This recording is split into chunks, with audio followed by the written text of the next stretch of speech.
Bienvenue dans Pile Poil, l'émission de tous ceux qui font la communication en Auvergne-Rhône-Alpes.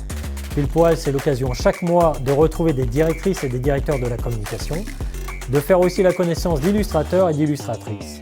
Vous retrouverez aussi le top 5 des actualités qu'il ne fallait pas rater sur ourscom.fr. Mais aujourd'hui, je vous invite à découvrir une enseigne qui essaime partout en France avec ses restaurants de burgers premium. Vous avez peut-être vu son patron dans l'émission de M6 Patron Incognito. Aujourd'hui, je reçois Yves Ecker, le patron des burgers de papa. Bonjour Yves. Bonjour Mathieu. Bon alors la dernière fois que je vous ai vu, vous étiez blond, vous aviez de la barbe, qu'est-ce qui vous est arrivé ? J'ai participé à une émission de télé qui s'appelle Patron Incognito sur M6, pour laquelle j'ai dû passer par cette case de changement d'apparence. C'est pas ce que j'ai préféré à vrai dire, surtout la paillasse, les cheveux blonds, d'autant plus que ça met 1 an avant de repousser et de retrouver ses vrais cheveux.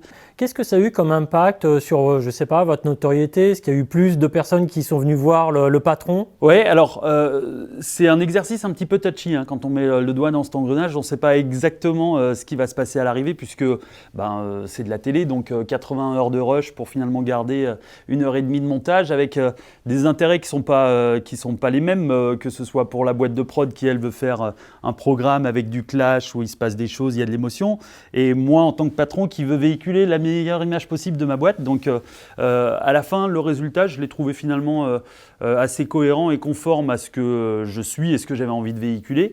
Et les retours ont été plutôt très positifs, si ce n'est sur les réseaux sociaux, les classiques, les haters qui m'ont traité de radin, de pingre, etc. Mais ça fait partie du jeu. Et à vrai dire, la vraie soirée, le jour de la diffusion, c'était plutôt sur Twitter, parce que je me suis vraiment marré, moi, à voir tous les montages, les fulgurances, des fois les blagues qui pouvaient sortir comme ça au kilomètre. C'était vraiment marrant, quoi. En interne, voilà comment c'était ressenti. Est-ce que c'est bien passé ? Est-ce que ça a permis d'ouvrir la discussion avec certains ? Alors, ça a surtout permis de mettre le doigt sur beaucoup de dysfonctionnements. Ce que j'appelle moi souvent les yeux du patron. Vous avez beau avoir de très beaux cadres sur le terrain, des gens très compétents, il y a quand même les yeux du patron. Moi, je suis d'une exigence qui est certainement d'un niveau un petit peu plus élevé que celle de mes cadres. Et du coup, j'ai fait le diagnostic sur ces quelques jours d'immersion en restaurant de quelques gros problèmes sur lesquels il fallait travailler et très vite.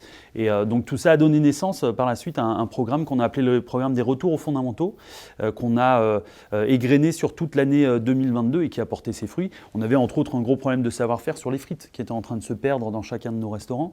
Et ça, c'est en passant des heures et des heures et des heures dans les restaurants à nouveau, dans la peau du salarié lambda, qu'on arrive à le décrypter. Donc l'émission, à la fin, ça reste un programme télé évidemment, mais c'est quand même extrêmement instructif pour le patron. Vous tournez régulièrement des spots, hein, à chaque nouvelle recette, il y a un spot, donc à peu près tous les 2 mois, tous les 2 mois. Tous les 2 mois. Vous travaillez avec une agence de communication, c'est vous qui écrivez ? Alors, j'ai en plus de mes différentes entreprises une agence de com qui s'appelle la Com de Papa, qui est dédiée au métier de la food, aux enseignes de restauration rapide.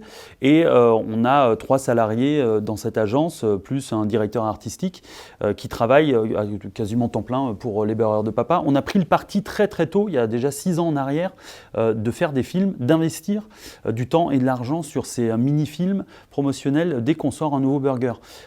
C'est fastidieux, c'est beaucoup de travail, il y a du storyboarding, il y a de la mise en place, etc. On travaille avec différents vidéastes qui plus est, et beaucoup nous ont emboîté le pas. Et je vous parle de tout ça, c'était quand même avant que Facebook, Instagram, TikTok ne passent davantage à des formats vidéo. Nous, on avait déjà pris ce parti avant. L'image figée, la photo, c'est très bien, mais je pense que la vidéo est un vecteur beaucoup plus important et beaucoup plus efficace quand on fait de la bouffe, comme nous. C'est plus simple de vendre des produits quand on les voit, quand on voit des gens les manger, quand on les voit les confectionner, quoi. Alors, je parlais d'une communication décalée. Je vous propose qu'on regarde le dernier spot, le président des sosies. Bon appétit. Merci. Bonjour, un menu grand mamie avec des frites, s'il vous plaît, et une binousse de papa.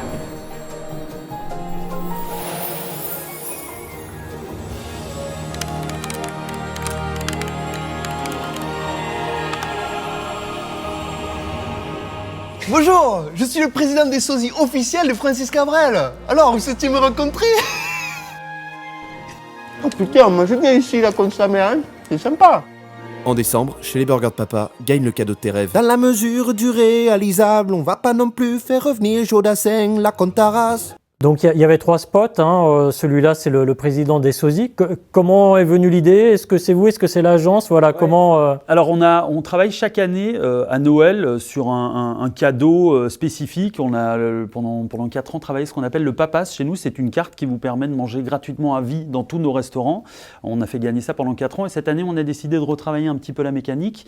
On travaille depuis 5 ans sur ce programme spécifique avec une agence lyonnaise qui s'appelle Impesa Production. La première année, c'est nous qui avions écrit l'histoire. Ils l'ont très poliment mis en œuvre. Et puis la deuxième année, ils nous ont dit bon, c'est sympa ce que vous avez fait, mais on a une idée à vous suggérer. Et ce qu'ils nous ont suggéré était encore beaucoup plus décalé que ce qu'on pouvait imaginer. Et on s'est dit tiens, ces mecs-là sont aussi débiles que nous. On va leur laisser cette carte-là, puisqu'ils maîtrisent ce 27e degré encore bien mieux que nous. Et depuis, chaque année, ils ont carte blanche pour s'amuser. Et c'est vrai que pour eux, en plus, c'est très jubilatoire, parce que vraiment, on est des clients pas très exigeants. Ce qu'on leur demande chaque année, le topo est le même.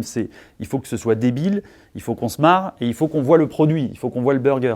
Et à partir de là, vous avez une liberté qui est totale pour nous proposer un spot publicitaire. Alors un spot publicitaire, mais est-ce que vous passez en télévision? Est-ce que vous allez sur de la TV segmentée? Puisqu'on peut maintenant cibler vraiment avec les box les personnes qui vont voir la publicité. Ouais. Alors non, parce que c'est extrêmement cher et on a développé du savoir-faire, nous en interne, sur la partie médias sociaux. On est davantage dans de la publicité sponsorisée sur Facebook, sur Instagram, sur TikTok également. TikTok qui en un an a surplombé le nombre de followers par rapport à Instagram, par rapport à Facebook, c'est absolument énorme.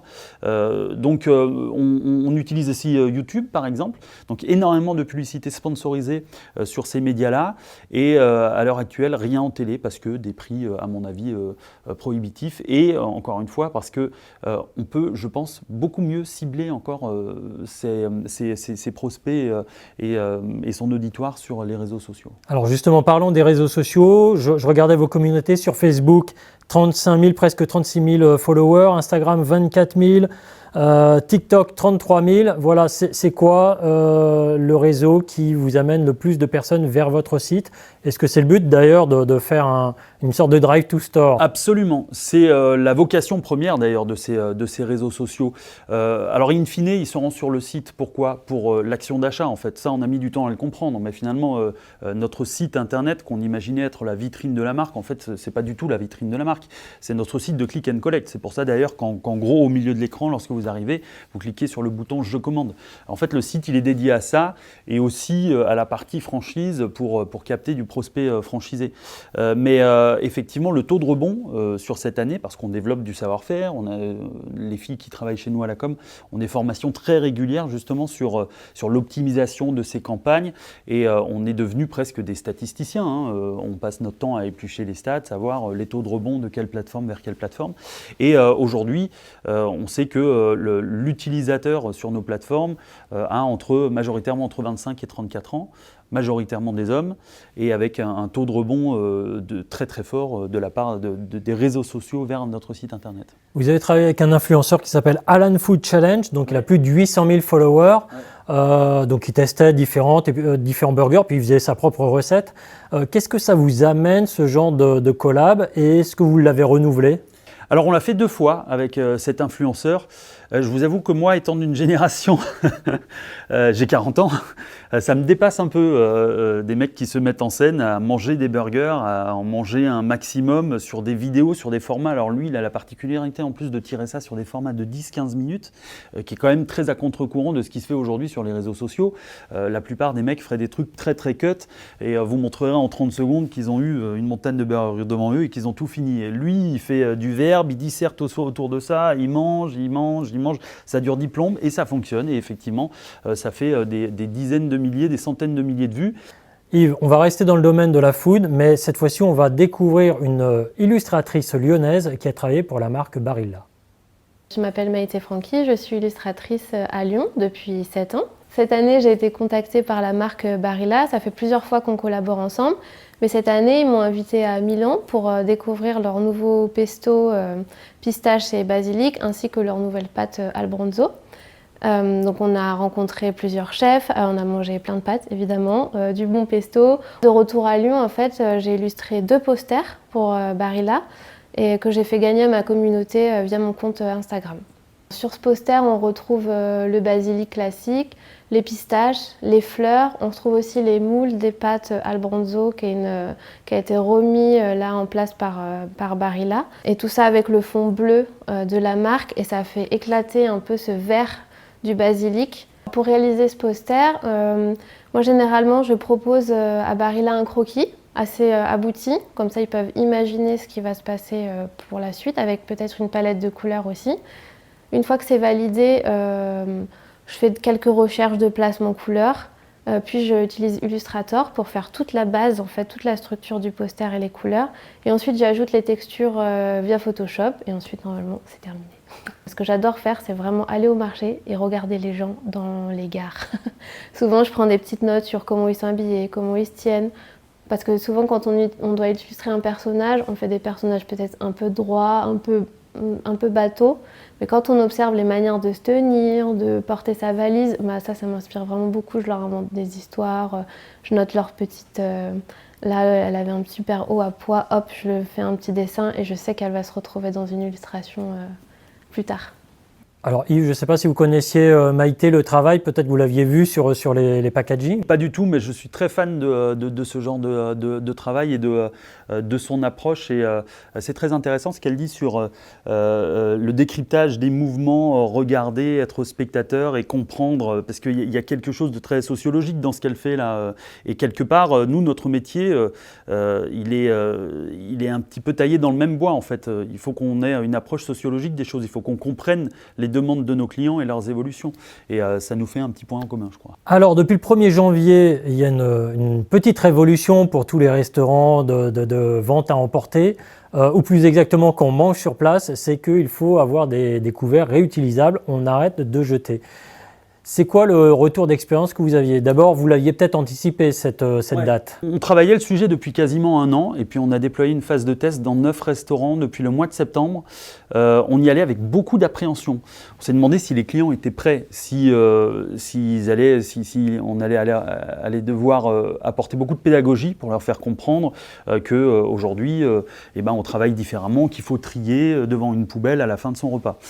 Finalement, ça s'est très bien fait, ça s'est très bien passé. Donc, preuve aussi que sur la pédagogie, on a été bon.